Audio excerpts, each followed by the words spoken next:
Hi everybody, my name is Rhea. I'm Adam Griffith. I'm Deanne. I'm Charlie. I am Amanda Wormington. Ashley Wormington. My name is Jessica Main. Yeah. Scale of 1 to 10, how comfortable are you with your body? 6, not getting higher. Honestly, I would probably say like a 5. It sounds really low, but I'm working on it though. I'm going to go 50-50. I go 5. I'm going to go a good 5. I think like a 7. I would say like 9, 8.7 to 9. My answer has changed from a 4 to a 7. So that's where I'm at right now. What's your relationship like with your body?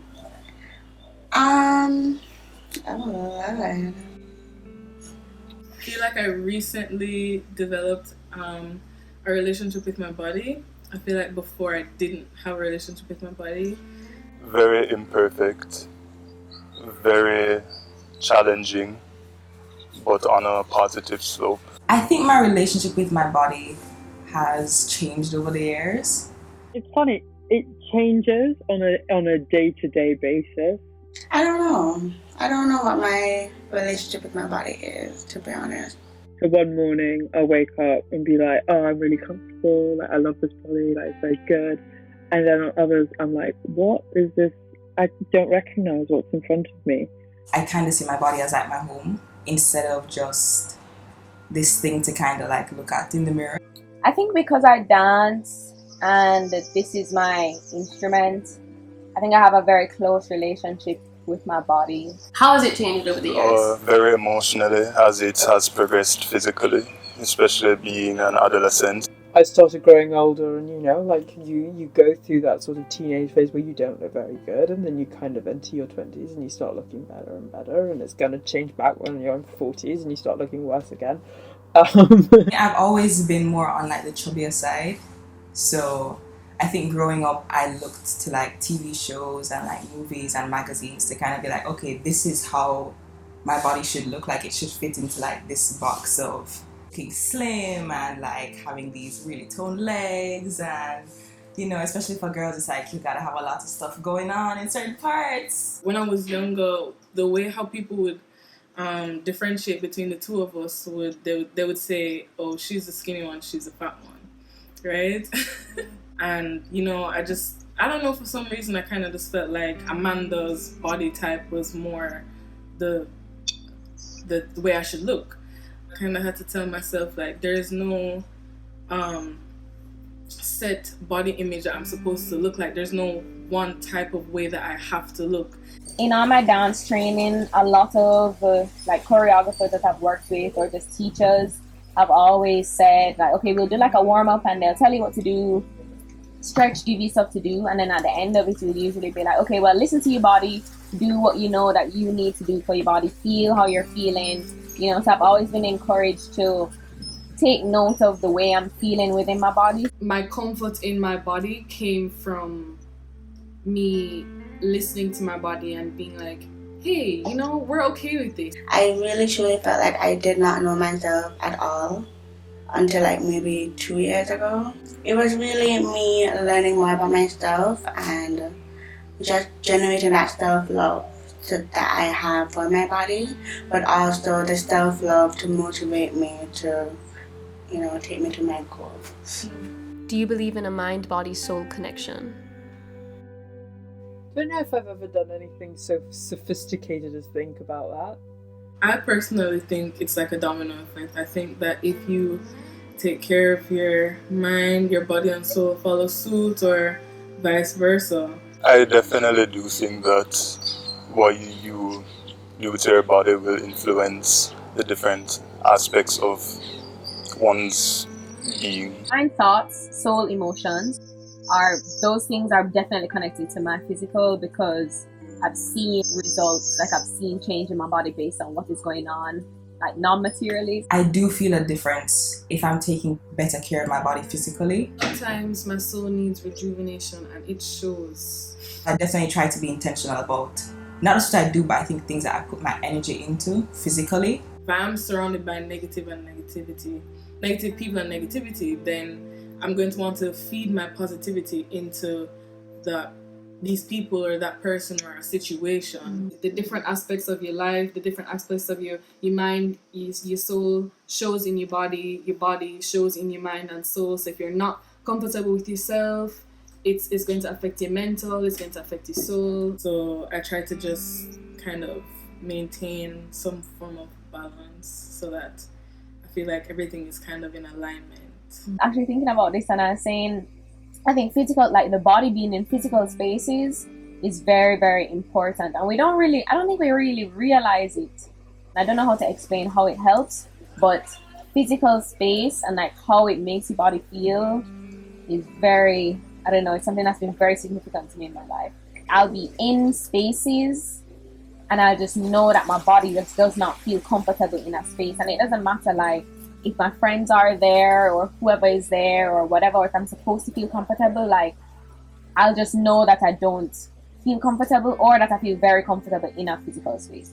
Maybe people are telling you, oh, you need to go to therapy, or maybe you need to do this, whatever. But I feel like I kind of like listen to those things, think about those things, but also think about my body and how, I don't know, how it like comes into everything. Some memorable moments that your body has maybe pulled through for you or even really disappointed you? I don't feel like my body disappoints me. I feel like I disappoint it.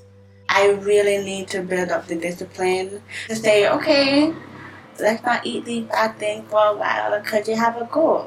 I have breakouts and my skin just looks dull and dry, and I'm like, this is your fault, Ashley. This is your fault. You knew you shouldn't have been having the dairy. And I'm right now in the process of working to get that discipline and to try every day. You know, as I said, I have on my gym clothes, I put on my gym clothes to at least try work out today. I think there've been times when I've been really sick or illnesses where I've been like just taking much longer than it needs to be. Like I had dengue once and it took forever for my body to like recover from that for some reason. I was very late to the puberty party. I remember I was very small for a very long time. I was disappointed by my body cycle, you know. At the age of 14, you hope to spring up, you know, get the deep voice, get the, you know, the body hair and that little bit of height that you're hoping for. That didn't meet my expectations. It wasn't easy, especially as an athlete, to be disappointed with my body in that way. Physically, as an athlete, you need to be at a certain size, potentially. I won't lie, it was difficult coming to like waiting and waiting with no indication of when it could potentially happen, you know, the growth spurts, and knowing that nothing I could do could help that. It's going through challenging periods in my life. I find that my body responds to those things physically. Like last summer, I had a really bad experience. I went through a really bad breakup, and my body basically felt what I was feeling in my soul, and it was projected onto like the physical. So I lost a lot of weight. I couldn't eat, and I was starting to get over it-ish. I took a dance class right before I went back to school, and it was like one of the hardest classes I've ever taken in my life because my body had just shut down. So when I got back in the studio, it was so hard, and like you put in all of this work to stay fit, to make sure like body conditioning, you have to do all of these stuff, and then something like this happened. I don't know, my body it was just over. It felt like my body was being stressed out, and I know that the movements were like not that stressful. I was really pulled through, I don't know, last kilometer of a run, you know, when I really want to die. Sometimes I feel like when I'm under the influence and I feel like I overdid it a little bit. Like my body is like, Ashley, how could you? I mean, my bed like, I'll never do this again. Friends, say it again. You son of a bitch.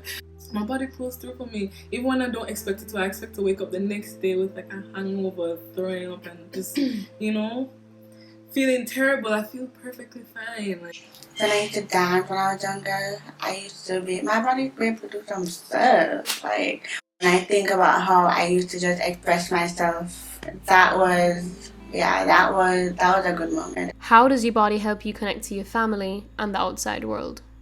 One of the easiest ways I can say that my body helps me to connect to my family is getting things off of top shelves. Never ever felt left out because my family on both sides, they're more on the curvaceous, voluptuous type, So I've never had that. Oh my God, I look so different from everybody. she can connect to mommy's side of the family a little better because she looks similar to most of them, right?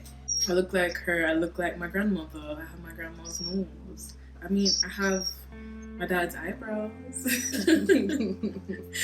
And he loves it. I come home, he's like, your eyebrows look nice. He's like, I did that. Those are my eyebrows. So that makes me feel connected to him. It's a connection that's there, there's some physical manifestations of your family, what you're able to show to the world very blatantly is easy to show off. And, coming from a Black Caribbean household, it's something that our mothers don't hold back on. It does make me feel a little disconnected, the fact that I am closer to my mom's side of the family and I don't really look like any of them, and it's not that I don't feel like we are connected, because obviously connection it's not even half purely physical. It's a lot of it is spiritual and a lot of it is mental and emotional. But I do feel like I'm a bit disconnected from them because I don't have the nice curves and I don't have the typical things that are the grey side, my mom's side of the family. With the outside world, I always used to be quite chubby as a kid, and then I moved to London, where obviously everyone is very good looking and very sort of very much cares about how they look like. And I do always feel like sometimes I'm like the chubby country boy who's coming into town sometimes. One of the rules that I follow in life is that your reputation will always precede you. Your reputation walks through the door before you do. And reputation comes in many forms. I want to look cute, but I also don't want to be seen as revealing, but I also want to feel confident in what I'm wearing and be taken seriously. Sometimes I kind of just want to exist. You know what I'm saying? I'll be showcasing my choreography, or I'll be showcasing someone else's choreography, and then it would just go to kind of your Christiana's body. It's like, thanks. Did you like the dance? I think that's my communication, because sometimes the wrong things are focused on. So it just becomes more about, you have the perfect body, whatever, instead of, be what's up creative. In terms of skin, I think Jamaica is pretty blended. Mm-hmm. So, in terms of skin color, so as I've had an identity crisis, I feel out of place. But I think it was when I went to a different country when I realized this is the color of my skin. People notice the color of my skin. I'm going to use the word minority in terms of a literal mathematical sense, not a cultural. But when you are literally the only white person out of 10, 1 out of 10, or something like that, you're more aware of your color of the skin, more so than I think my white friends over in England would necessarily feel, because they've been in schools where they're not the only white kid at all, and if anything, they are the majority or the only race that they see. So I think that's quite interesting. I always grew up knowing that I was white, whereas I don't know if other kids did. When we step outside of our little bubble and into the wider world, it's the first thing people see. It's the first thing people notice. It's the first thing we communicate is our blackness. And when I first came up here, when I first moved to Canada, and you see somebody black, like, we'd immediately have like a hey, you know, like hey kind of a thing, because we're the as unfortunate as it is, we are the minority, and it's like we like to see each other out in our numbers. We like to have that sense of connectedness wherever we go, and that instant, like, don't even have to say, but we just know kind of a thing. And because I'm like that little in between kind of color, persons will kind of look at me and be like, are you Asian? Are you Spanish? Are you...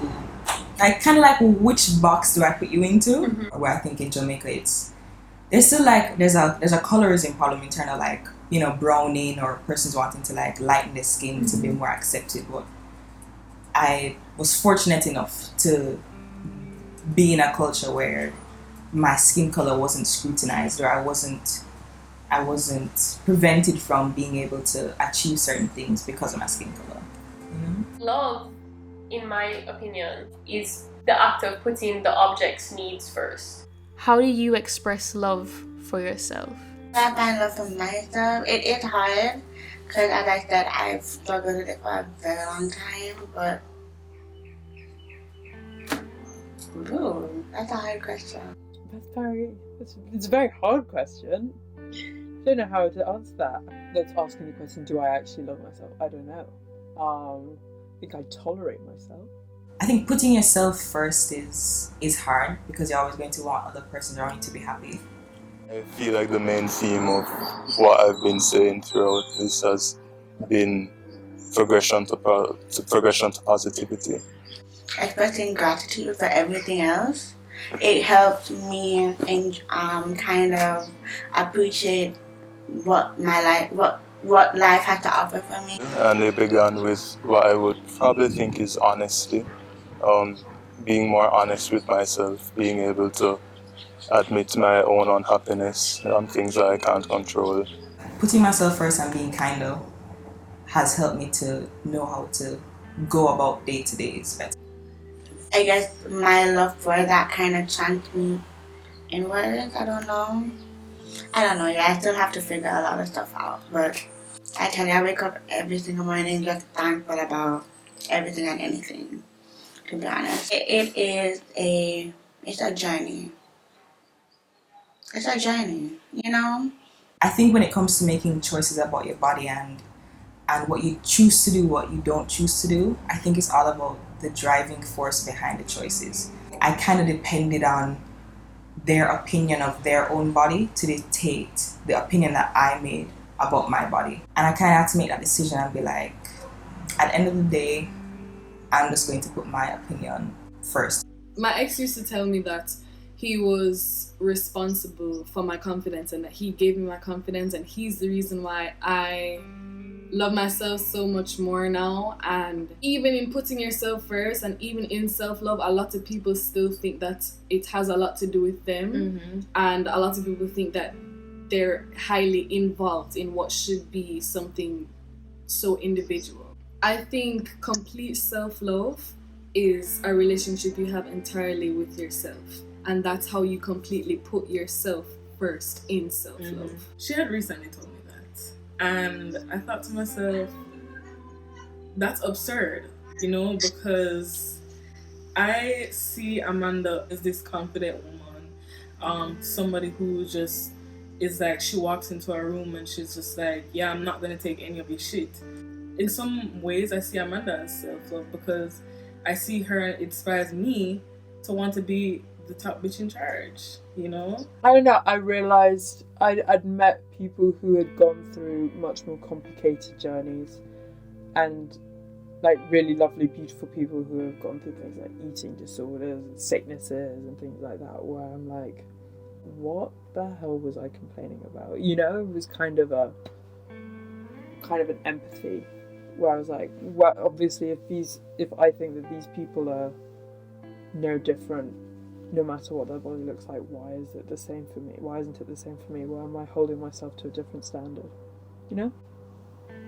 It's such a fast-paced world that we live in that you have to really learn to appreciate what you are with and what you are without. Otherwise, you'll be trapped in a spiral of negative uncertainty. That was deep. You know, period. I'm so profound. Oh my god.